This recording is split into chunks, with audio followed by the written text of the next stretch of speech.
In this video, I'm going to show some tips and tricks to using the ebook during class time.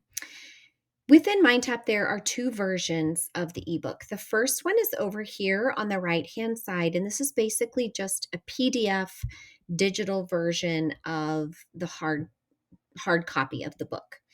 I like to use the ebook that appears at the bottom of the learning path. So once you get through all the chapters, then at the bottom you see ebook and it has all the different chapters.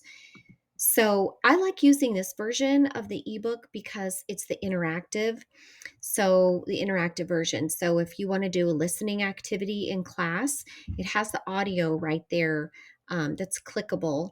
And so your students can do the activity and you don't have to be the one reading the audio script. So we'll open up here to Capítulo Uno. And this is, the audio that goes through the different pronunciation activities. And something else that I get asked a lot is about the images. So when they're here in this format, they seem pretty small. So it's very simple to enlarge. What I tend to do is I just right click on the image and then I want to open it. Whoops, let me get here to the mouse. And I want to open the image in a new tab. So I need to be on the mouse here with this recording.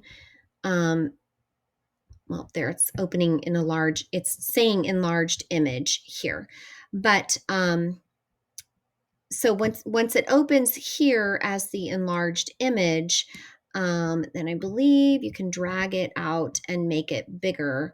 But when you right click, it should have given me that option in the first place to open the image in a new tab.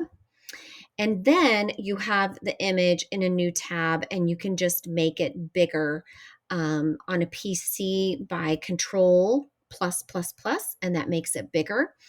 Or if in a Mac, you can just, open it up. But again, you just go into that image and right click here on this image. Or the little plus sign that's up next to this, you can click on that and open it up. But I tend to just like to right click and open it in a new tab. So I hope that's helpful.